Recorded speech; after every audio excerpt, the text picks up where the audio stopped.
Above all, I want you to respect your own feelings and attitudes toward a subject. Artist and author Emil Gruppe.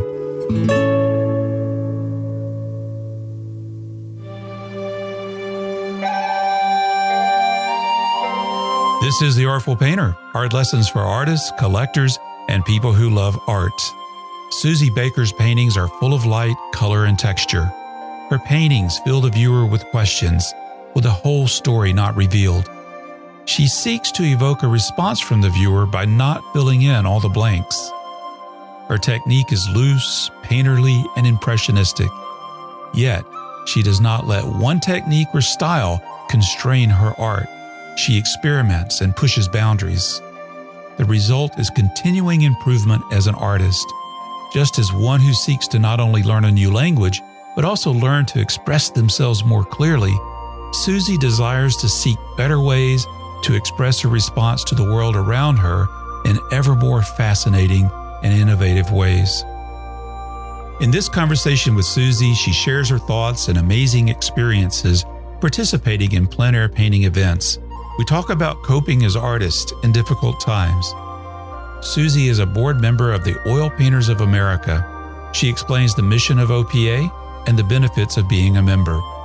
As we talk, it is evident that community is important to her. She loves to paint with others. She loves encouraging other artists. She embraces the challenge of competition. She enjoys teaching and coaching other artists in her numerous workshops. It is clear in this conversation that I have with Suzie Baker that she as an artist is on a quest to always be raising the bar. My name is Carl Olson, and this is The Artful Painter.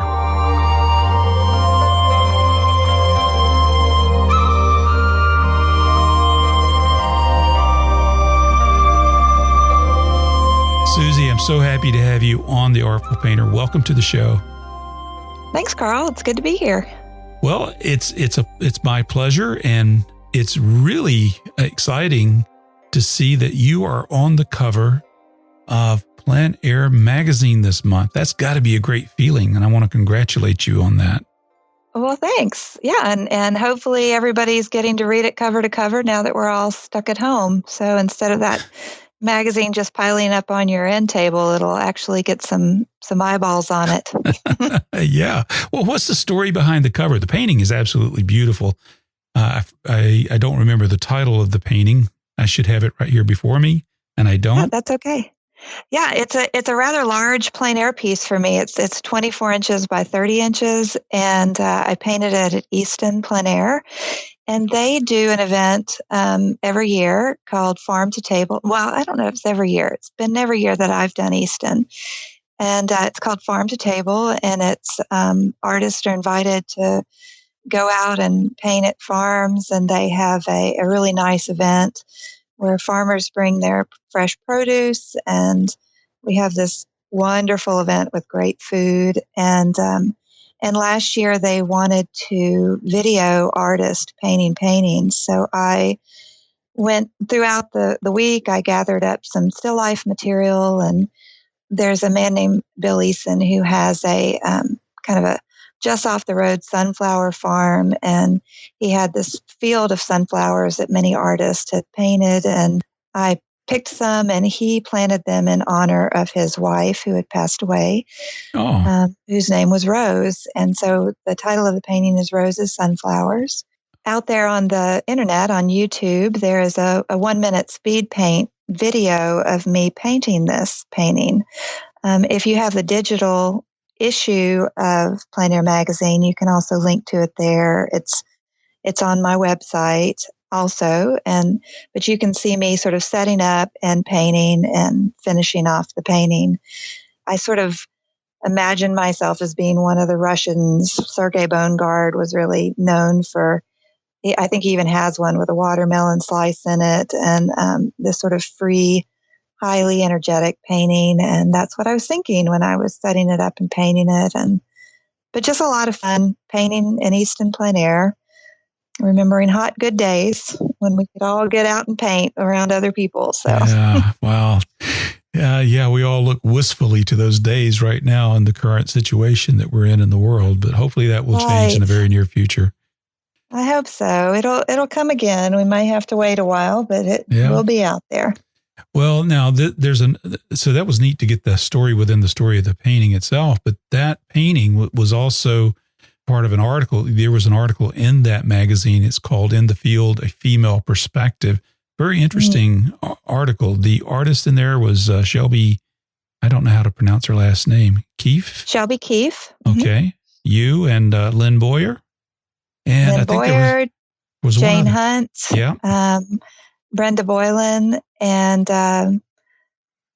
Vanderhook, yes. Yeah.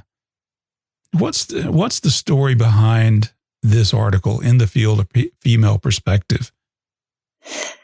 I think it started with a conversation that Brenda Boylan had with the editor of Plein Air magazine, Kelly Kane, and just what it's like, what might be different with the women's experience or unique to, or even just our experience and advice to other painters and women in particular who are working in this field or working as an artist.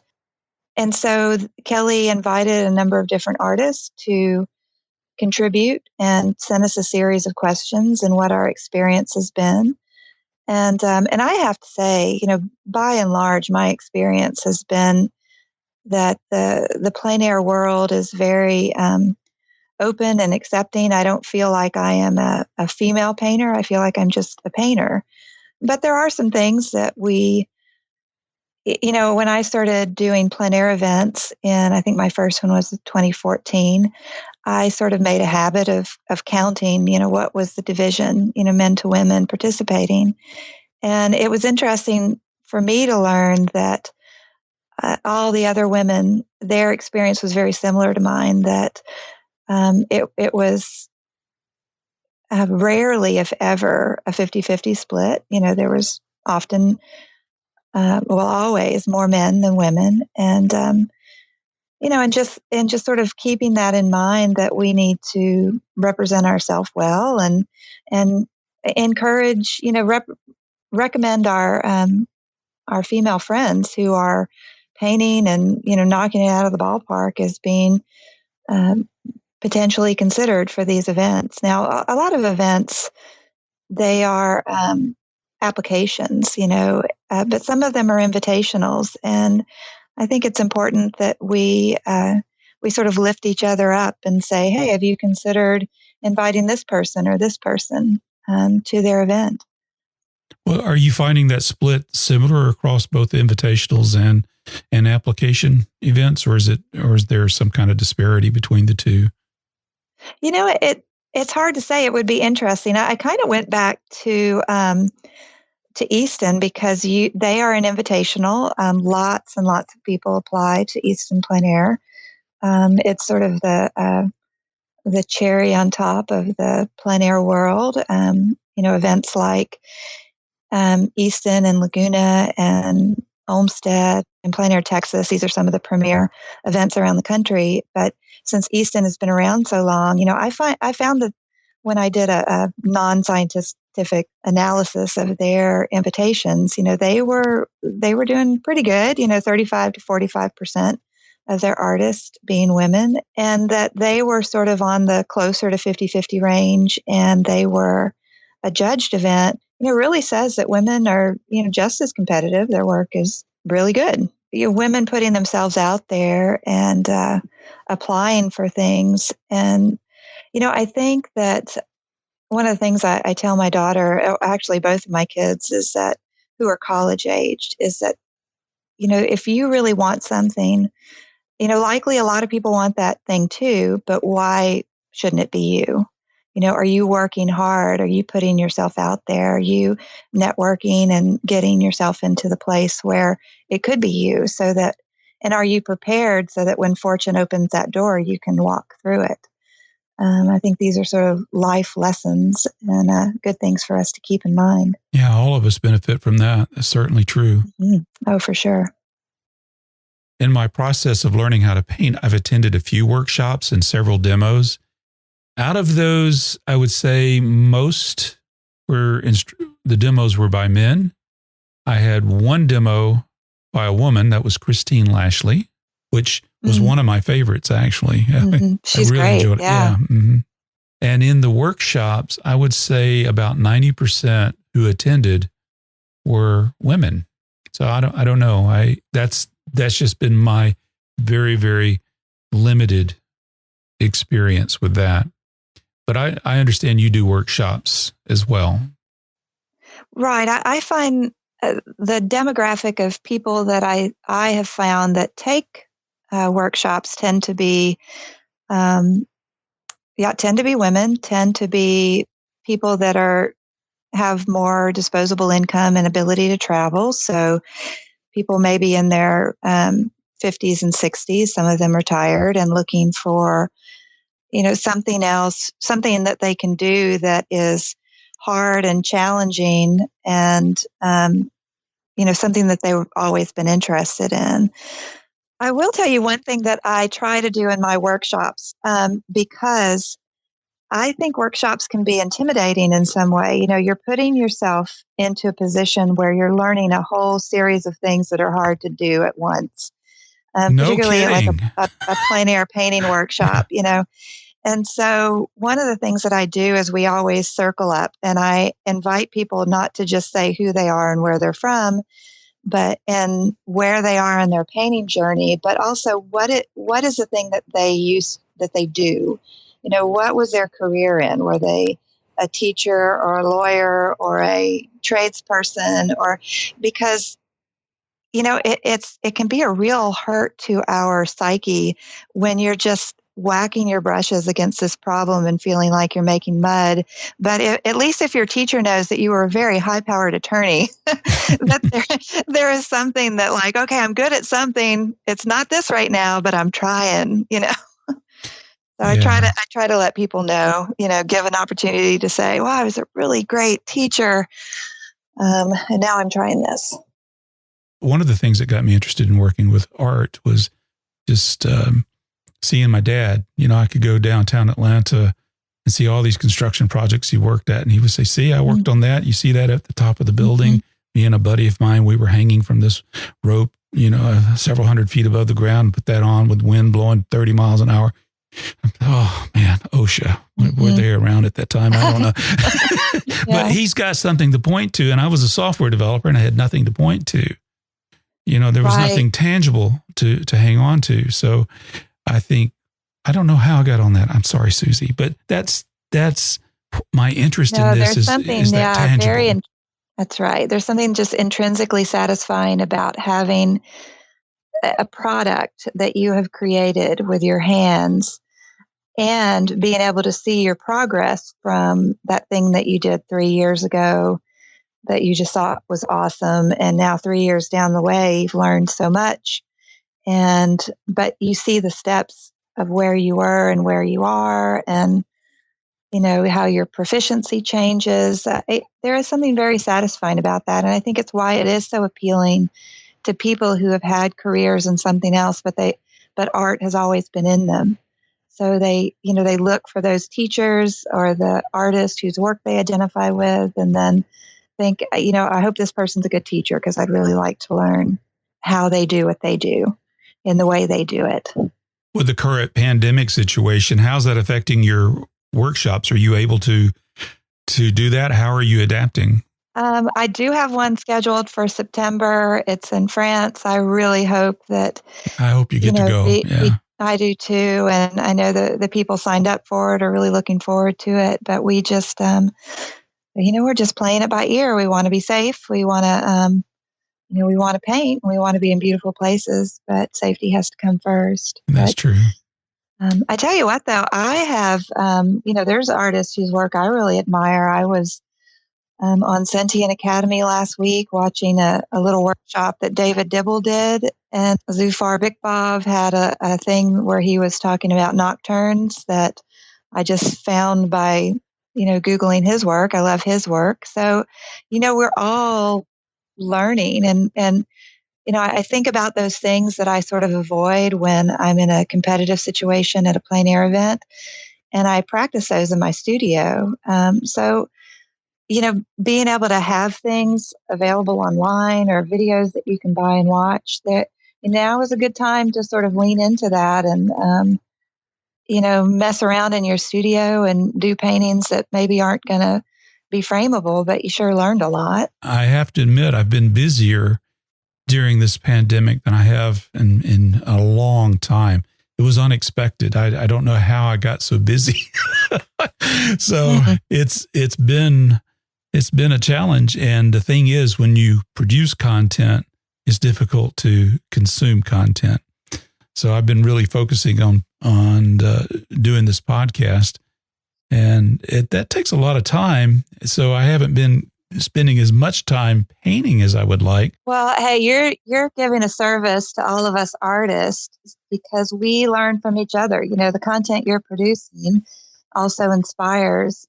But one of the benefits of doing a plein air event, whether it's local and close to you, or even for the professionals on a national level, is that we can kind of learn from the easel next to us. I'm constantly. That is so true. I'll paint all week and walk in with my paintings under my arm. And the first thing I want to do is walk around and see what Amy Erickson produced and what did Zufar and what did John Lasseter and, these great men and women who are just giving it their all. And they have the same scenery choices that I do and how they interpreted it. And it almost feels unfair because not only did we get invited to participate in this great event, but we also get to get better, by the end of the week in the beginning. And even if it's simple things like, the frame touch up that other artists are using, or where they order their frames from, or their supplies. So you get down into the nuts and bolts, not just the art making, but the nuts and bolts of all that. Yeah. Yeah, because even though it's it's competitive by nature, it's in no way cutthroat. This isn't a beauty pageant where people are trying to undermine the other contestant. I mean, we are celebrating in each other's victories because we know the next go around it could be me that's up there, and so we celebrate when other people win. And I think that because art, when you are an artist, you have this common denominator with your community of other artists where you just automatically kind of go deep with people and have, because of this commonality. So there's a real camaraderie and a willingness to share, to help other people, not have to learn everything the hard way by giving them shortcuts and experiences and things like that. So it's the plein air community it's a happy group of people. Just doing this podcast, talking to this session of recordings this week, it'll be 35 episodes. And to a T, every single artist has been extremely generous in sharing what they know. It's not, they don't have these little secrets that are hidden away and you got to pay thousands of dollars to get. They willingly share that information. So I deeply appreciate that. I appreciate all the artists, including yourself, for taking the time to share that information on this show. It's indicative of the community. It's very nice. So that's why I have a hard time thinking about all these things as a competition. When I think about competition in plein air, I'm thinking, well, I don't think they're playing tag or tackle football here. It seems like they're all out there having a pretty good time wherever they're painting. And the competition is really, with yourself almost is what it feels like to me. You're trying Absolutely. to do your best. Mm-hmm. I think Breanne Brown said it in the magazine article that you mentioned earlier in the current plein air magazine. You really feel like you're competing with yourself. How am I going to do this differently? How am I going to up my game? How am I going to see the scenery that maybe I've painted 4 or 5 times, but interpreted in a new way? How am I going to up what I did last year or come up with a new answer? Another thing that I thought was really interesting of all the women that answered the question about being competitive is that they were all very competitive. They were unapologetically competitive. It's not that they were trying to but not in a way where I'm trying to beat these other artists.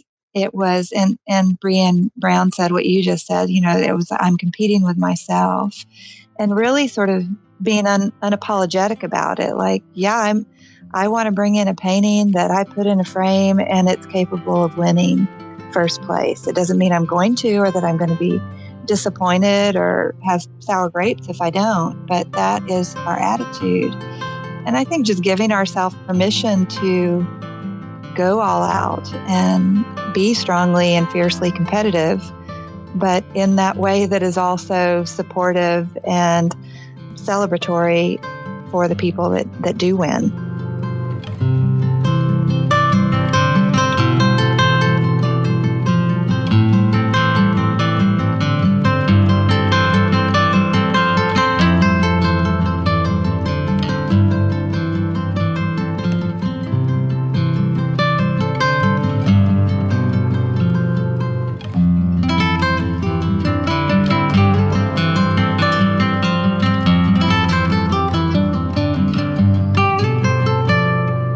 One of the things that I wanted to talk to you about is the Oil Painters of America. So you've been serving, you are currently serving as a vice president, and you are the incoming president.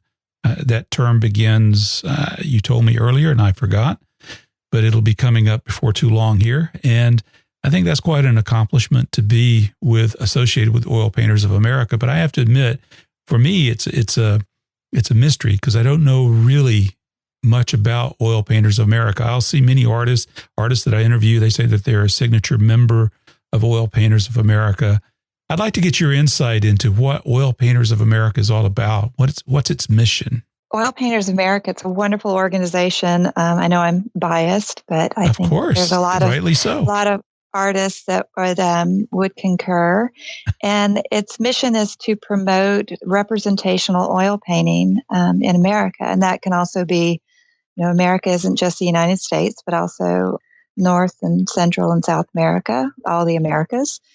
And the majority of our membership, we have about 4,000 members, come from the United States. And we have a number of shows every year. In fact, the way I first became acquainted with Oil Painters of America was I entered their national show. It was going to be in Fredericksburg, Texas. So I thought, I'll enter this show, and then I can easily go to the show and the convention. Now I think miraculously got my piece in the show that year, and I went. And as I was walking around the show, I thought, wow, I don't know how I got my piece in the show. It's amazing. I had been, comparing my work and my level to the artists that I knew locally, which, some are quite good and nationally known artists. But I had set my bar at a place that when I went to the Oil Painters of America National Show, I think it was 2013, I was like, oh, wow, here's me and here's the bar way up here. And what do I need to do to raise my expectation on myself and what is being produced in the United States or in America these days? And, so I sort of drew out a plan. But then about that time too, I guess I was enthusiastic enough about Oil Painters of America that they approached me about applying for an open board position. And I had some experience in marketing and advertising. I used to be an art director at an ad agency before I threw caution to the wind and started painting full time. And I applied and they accepted me. And I've been on the board since 2014, maybe something like that, serving on different committees. I mean, there's parts. So what I want you to know about OPA is that the board is awesome. They're a very high functioning group of individuals who do what they say they're going to do. And they're great artists, but great people too. And it's not that we don't have lively debates occasionally at our board meetings, but, it's just a very well functioning board. And it's just been a joy to be a part of it. I have served for the last number of years on the show planning committee. So we had a big hoop to jump through recently, and that our national show was slated to be in the middle of May. Oh, no. So what did you do? Well, it was going to be back in Fredericksburg, so coming full circle for me. And, we immediately got on the phone with our judge and keynote speaker, Rose Franson, and asked if she could move it to October, and she could. And we got with the gallery, and so we have moved our show to October, which we are very hopeful will be able to happen.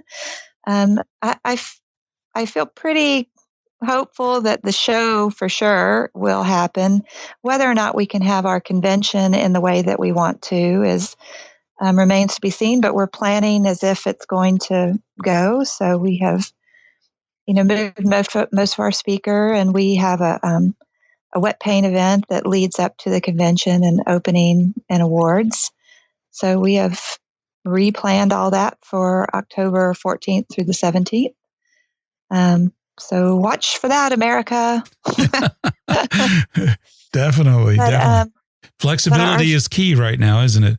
It really is. And the artists have been very understanding. I mean, so to get your painting into a national show is very hard. I tell people, save your darlings to apply, because we get over 2,000 entries and can usually accept a couple hundred pieces depending on the gallery that's hosting the event. And that means that some very worthy and deserving pieces that score very well by our judges can't get into the show. So, it's something that we're constantly working on and thinking about as a board, how to expand our show. But, there's just a lot of challenges. But it means that it is really a beautiful show. There's about $75,000 worth of awards and prizes. So we get lots of very good entries, but I did not get my piece in this year. I've had a piece in for 5 or 6 years running, and I was really happy with my piece this year, but I didn't get in. So see, no favoritism here. That's right. What's the gal got to do to get in this show? So how does one become a member of OPA? Right. So to be a member of OPA, you do apply, but the application, you're basically just demonstrating that you are a representational oil painter. If you are a representational oil painter, you don't need to worry that you're going to be rejected from OPA. You will be accepted. It is representational work, so not abstract, and there is that sort of criteria. So that the basic just application to become a general member is just to demonstrate that you are an oil painter. And we do a few online shows a year. We have regional shows, Eastern and Western regional. And then every other year or so, we have a salon show. There's a lot of other services that OPA provides to its members. There's a weekly blog that is quite good. Recently, by the way, there was a blog written by our president, Kurt Anderson, pointing artists to resources that are available to them, particularly financial ones. Anyway, so I was just an associate member of Oil Painters of America. I'd probably entered in an online exhibition or so, and I had a piece that I was pretty happy with, and I entered it, and it got in. But then really just seeing, that first year, like I said, just seeing that I really needed to lean in harder to, my work and my expectation of what I needed to be producing, and, quit putzing around, Suzie, just be more serious. Snap to it, right? That's right. Right.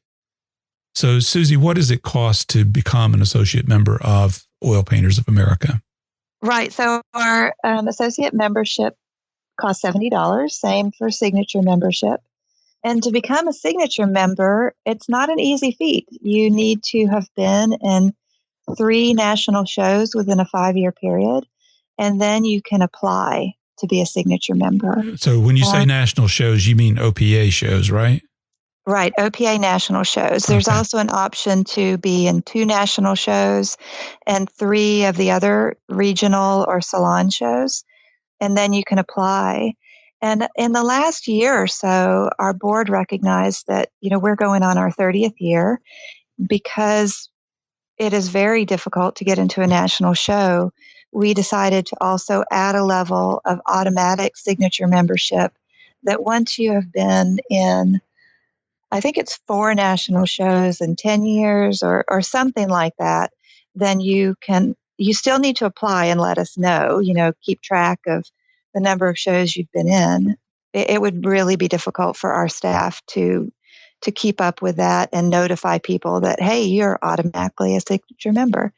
But you can earn that automatic signature membership because, believe it or not, even after you've been in 3 national shows and applied for membership, there's still this application, where you submit 10 pieces of your work, and there's a committee that I've never served on. So there's a review process of some sort. There is a review. And, Okay. and my best advice there is that quality over quantity. I think some people think, well, I'm a portrait painter, but I'm going to show some of my still life stuff to show that I have versatility, but maybe your still life stuff isn't as good as your portrait figure stuff. So really show your absolute best work and not worry about scope so much. That's the advice that I have heard. So okay. So what's the benefit of becoming an OPA member? Well, it's meaningful in our organization having the OPA, certainly to be a signature, definitely a master. We can sign our names and have those initials, and probably outside of the art world, it's meaningless. It's sort of like, I'm sure I'm going to offend some realtors here, but I'll get a realtor's card, and there's all of these initials after their name that are completely meaningless to me. But within our organization, it is meaningful because we know what it took to get that distinction. Same way with American Impressionist Society and Plein Air Painters Society. It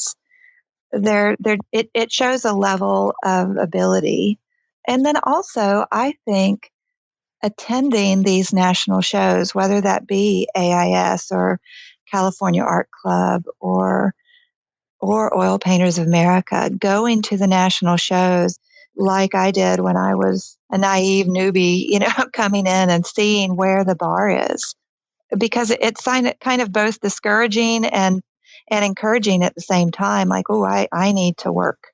I need to get behind my easel and get those miles in. Let's talk about your art.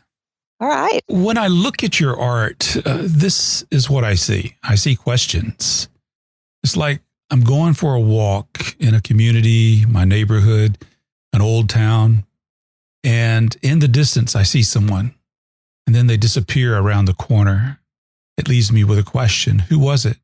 Who are they? Where are they going? It's in the present, but it's there only for a moment. And then sometimes in your paintings, I see places that appear abandoned. And there are the old things that remind me of ruins, whether it's, it's an old building or a decaying car.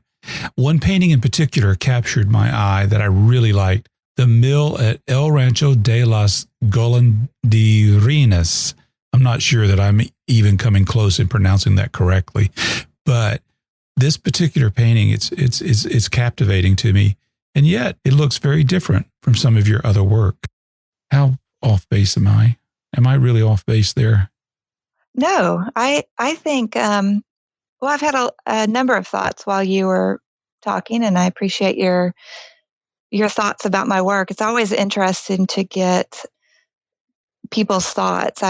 When people sort of walk close to my work in galleries or plein air events, I really wish I could hear what they're thinking. Unless it's bad stuff, I don't want to hear that. But me neither. The mill painting that you saw, it was almost an experimental piece for me because I have a lot of experience from going back from when I was a teenager and in college, painting outdoors from life. We just called it painting outdoors and painting from life, not plein air painting. That's new terminology for me in the last 10 years. But I felt like my freedom of expression and looseness that I would get in my plein air work, when I'd get into my studio, it would get all constipated, and I didn't like that. And what I found was I would try to start looking at my plein air work and dealing with it in a more studio way, and then trying to bring my studio work and loosening up more and into a more plein air way. And the piece of the mill that you're talking about was from a photograph. It's a studio piece from last winter. It was my entry into the OPA National Show, which did get in. And so it doesn't have that sort of free-flowing expressiveness like the piece that's on the cover of Plein Air magazine this month. It is different. That's true. It is. But I feel like if I want to paint it and if it's the way I want to paint, then any boo-boo, I'm going to do that. There you go. Yeah. But still wanting a piece to have a voice and an expression. And in this particular one, I was really experimenting with texture and with layering paint instead of it being alla prima like my plein air stuff, that it's a lot more layers with some glazing and that more thoughtful studio way of dealing with something, but it not getting so tight that it loses all expression, if that makes sense. So I like to spend my year, until this year, my plein air year, which would have started, basically in March and gone through middle of October with the Laguna plein air event. I spend sort of doing plein air stuff and then have a nice long winter in my studio to experiment with different textures and paint and lighting and what have you. And, and this year with COVID-19, I'm just going to get a lot more time in my studio and less time out in the field. So, unfortunately. Well, what motivates you to paint? I probably, like any artist listening right now, it's a motor. You're driven from inside. It's part of you. Even whether you did it professionally from the very beginning, it's been something that just sort of sparks you. So my motivation is internal. Sometimes it's firing on all cylinders and sometimes it's putting down the road on a square wheel, but it's just always there. It's hard to imagine not wanting to paint or express myself in some way like that.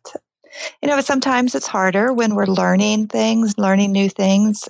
You feel like chunking your brushes and, you're antsy to get back to that thing that you really know how to do, but you're not necessarily progressing if you're not pushing yourself or trying new and different things. When I'm doing a plein air event, my ideal situation is that I get a piece early on that I'm feeling pretty happy with, and I feel like it's a contender, and then that frees me up to try new things when I'm in that sort of week-long competitive environment. I hate it if I'm just struggling from the very beginning, and of course, the more you do it, the better your chances of getting something that you're pretty happy with in the beginning.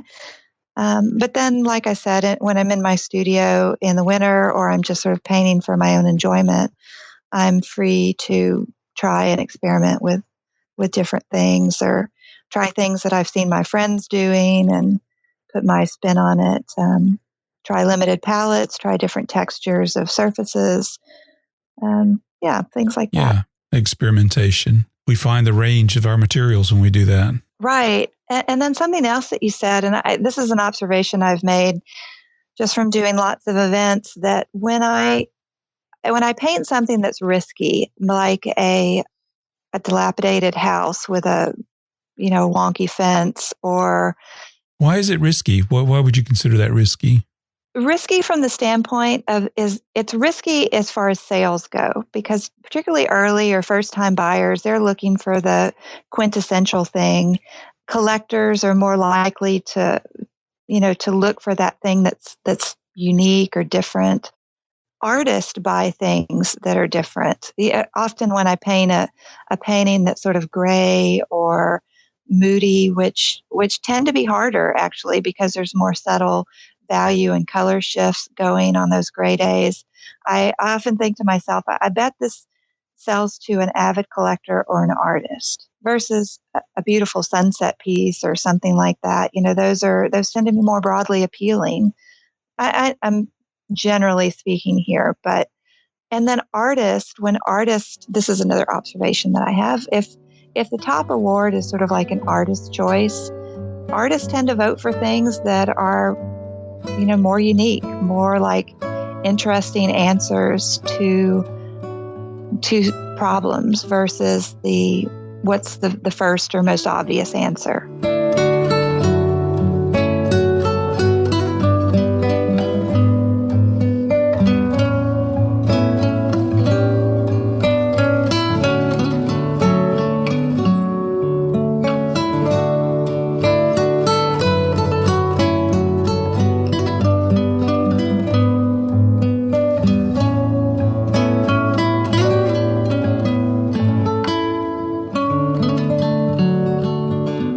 Suzie, I was wondering, do you collect art? Ooh, I do. Right. I'm sitting here in my room and I'm looking at a wall and I've got a Terry Mura and a David Dibble and a Greg Barnes and an Amy Erickson.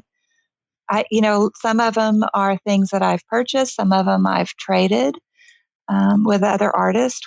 It's like I have my friends on my wall, Have your friends on your wall. I like that. Yeah, I do. Yeah, little Breanne Brown and just people who I love and people whose work I love. And there's one of the things that is so wonderful about plein air painting is that people are introduced to art in a situation where they get to see the artist. They maybe even saw that piece being created and they know that place that was painted. And so they don't just have a painting on their wall. They have a story. They have a relationship on the wall. And it brings people a lot of joy. And that is so much better than my experience as an art director of doing brochures for Suzie Polymers. Nobody ever came up to me and said, man, that magazine article you did for Suzie Polymers just touches my heart. I look at it in the morning when I'm having my coffee. Never heard that, not once. No offense to Suzie Polymers. Excellent company. I thought it was a good article. No, I'm just... Yeah. Nobody framed it and put it on their wall. Yeah. So one of the first artists' art collection I saw was I visited Ralph Oberg in his home, and he had his wall of honor. He had his wall of friends up there. And I'm telling you, it was like being in a museum. I mean, these were not just throwaways. They were good paintings. And I thoroughly enjoyed having an intimate look, because it's not something that most people will even get to see, because it's a very intimate thing. It's his and his wife's collection, and that is it. And so I felt honored being able to see and then hear his stories about each painting. Oh yeah, this one's by, so-and-so, and this is what they did to do that. And here's the story of where we got it. And that was just fascinating to hear. Yeah. Yeah. It's a real treat. And I think that, this is why all you artists out there should hope that I make a lot of money, because I will buy your artwork. Maybe not this year. It's going to be a tough year. It's going to be a tough year for artists. So if you have collectors listening, and when you feel ready to loosen up your purse strings, support your favorite artists, because they have, they've taken a leap and a chance to. So what can they do? I mean, some folks, that's how they made their living, was just doing the plein air circuits. What can they do at this time? Well, if you are an artist that you were having a net profit at the end of the year, you can apply for the PPP loan. So I hope you've all looked into that. I am not an accountant, and whatever those usual disclaimers are for consult your professional. I mean, I will say that the basic of it was you look and see what you made net profit for the year, divide that by 12, and you can apply for 2.5 months basically of your annual income as a PPP loan through your local bank. I mean, I was fortunate in that my local bank is a small bank, Wood Forest, and I could call and speak to a banker, and he told me where the application was on their website. And, I needed to show that I was in fact a small business. I'm Baker Art and Design Studio, and have a business account with them, and, could demonstrate. I used QuickBooks, so I could demonstrate my profit and loss for the last few years. So this is money too that the government has provided for small businesses, which we are I'm a sole proprietor. We are small businesses.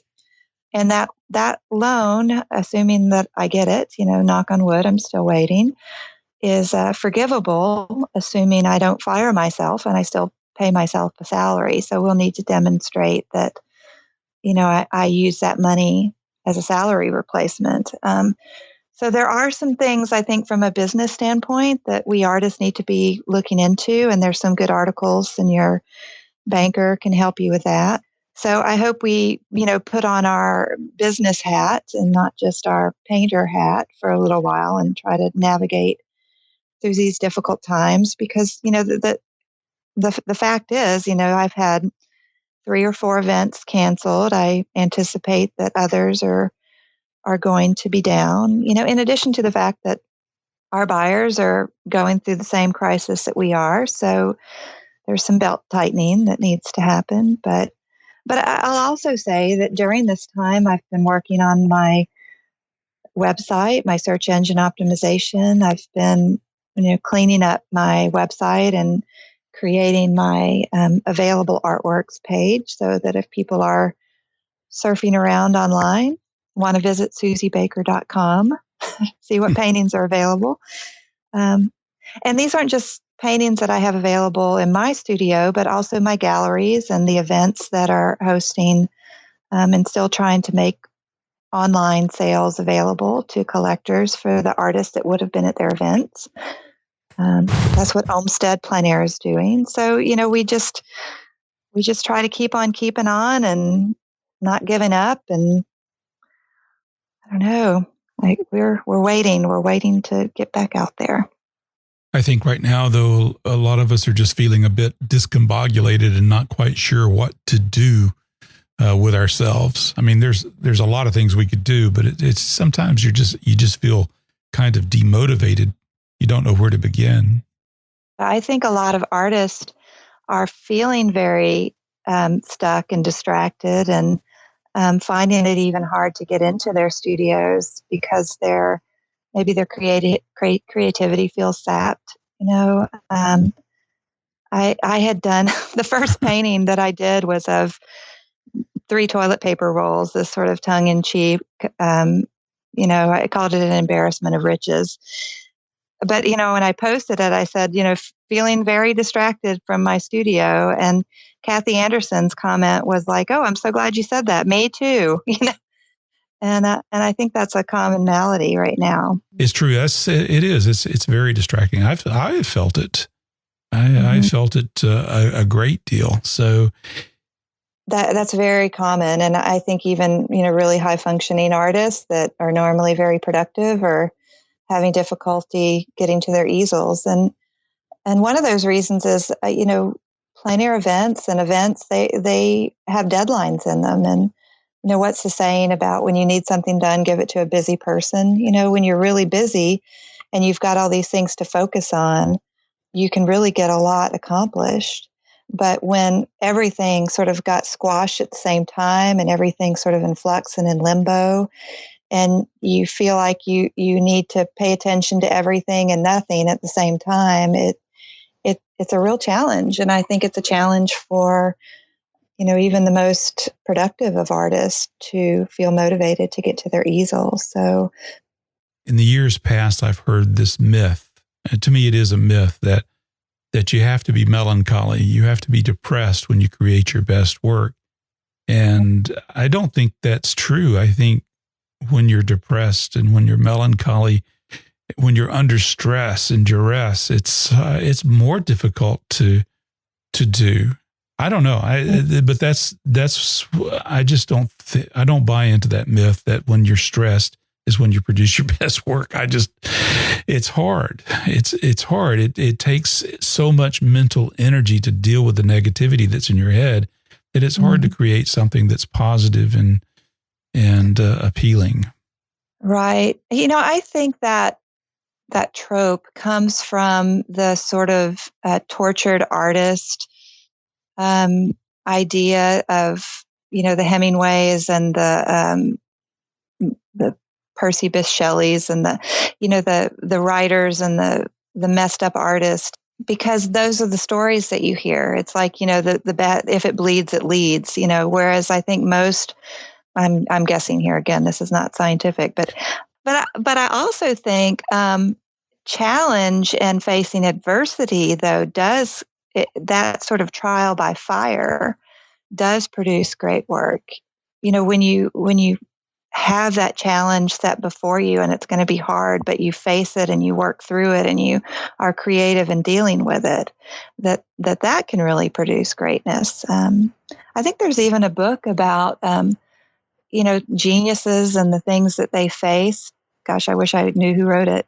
Gladwell, one of those thinkers.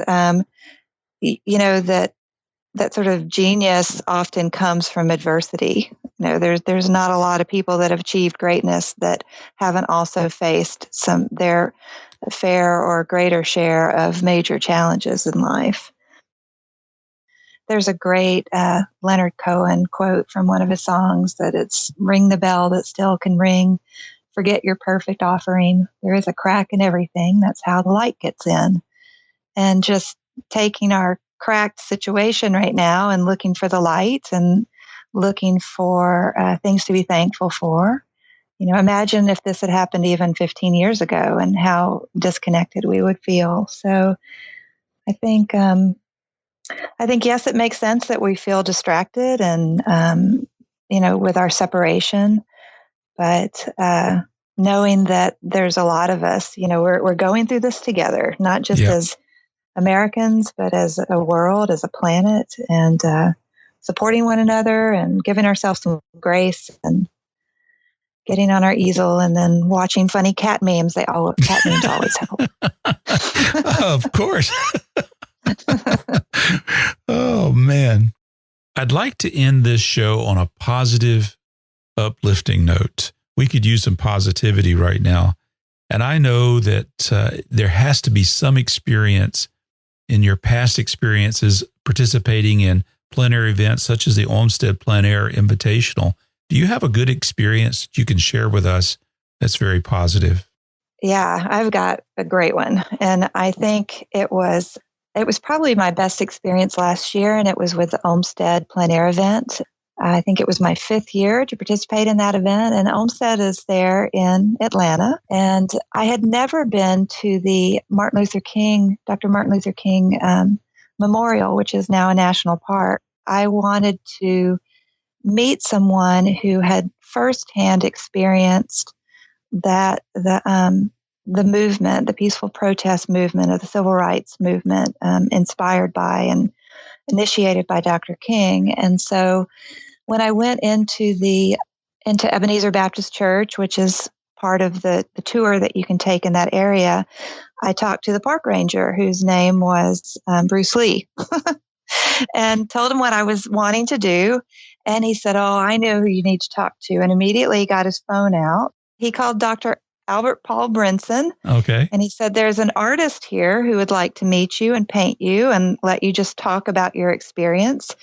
And literally the next day, I meet, so there's the old Ebenezer Baptist Church. Across the street is the new Ebenezer Baptist Church, where the congregation still meets today and much bigger. And Dr. Brinson showed up in his suit and yellow tie and his pin on his lapel. And he just talked to me the whole time and told me stories about, he had been an associate pastor at Ebenezer Baptist Church when Dr. King and his father were both pastors there. And he was arrested during a peaceful protest movement. He was mentored by Dr. King. As a young boy, he was in and out of Dr. King's house. And it was such a great experience. And Dr. Brinson is 80 years old. And, I think most people, regardless of their life experience, they get to be a certain age and people kind of quit listening to their stories. And here's someone that, I was able to sit and I hope bless him and he was able to bless me. And I did this painting and it's on my website and it's called Living History. And it was just a marvelous, marvelous experience. And, and one that you just don't get to have in your studio. So that was my experience with Dr. Brinson. Oh, wait, and I didn't even say the best. One of the best parts was, well, what's the best part? My host, who had been my host forever. I was telling them the story at the opening, and she looked at her husband and she said, "Frank, we need to buy this painting for him." And they bought the painting for Dr. Brinson. And so I got to call Dr. Brinson and tell him. And so Frank and I went and visited the Ebenezer Baptist Church the following day on Sunday. And I got to meet Dr. King's sister, and who's 91 years old. And Dr. Brinson meets her every Sunday for dinner. It was just all around great, big, awesome experience. So I appreciate you sharing that with us. Suzie, I really appreciate that you've taken the time to talk with me on The Artful Painter. I know we've been all over the place in our conversation today, but I really appreciate you doing it. And it's just been a real honor to have you on the show. Well, it was great to be here, and I'm going to miss being in Atlanta this year, but I think their Olmsted Reimagined event is going to be great. So we just do what we can. That's right. You'll be here virtually. I will. I'll be with you in spirit. I'm truly grateful to Suzie Baker for taking the time to talk with us here in The Artful Painter. I know for a few minutes there we dealt on a negative subject having to do with the current pandemic situation. It's my hope that in the near future, that when new listeners come back and listen to this episode, that will be a thing of the past. However, I think the principles are timeless that Suzie shared. And so if we remember those when we face future challenges, we will become more resilient artists. Suzie Baker is also a participant in the 2020 Olmsted Plein Air Invitational. Due to the pandemic, of course, they had to reimagine the way it operates. And one of the ways they did that is by preparing this gorgeous virtual online catalog of artwork that is available for sale. Now, you'll recall in this conversation that I had with Suzie, she talked about collecting other artists' artwork. So this is an opportunity, if you'd like to begin that, to find something that is beautiful and affordable for your collection. I'll provide a link in the show notes. You can go to olmstedpleinair.com, and there is a link to that virtual catalog there, but I'll also provide one in the show notes. I also want to take a moment to thank you, the listener, for your support of this show. In particular, I have a number of listeners who have become donors of this show. Most recently, Colleen White. She made a generous donation in support of The Artful Painter, and I am very, very grateful for that.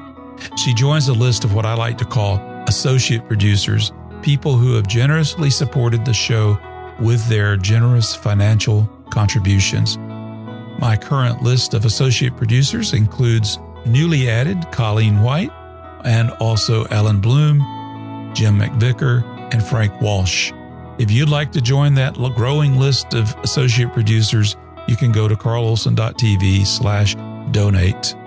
Anything you're able to provide is great. It helps support the cost of hosting this show and producing this show. Anything is very much appreciated. That's it for this edition of The Artful Painter. Thank you for listening. I'll see you in the next episode.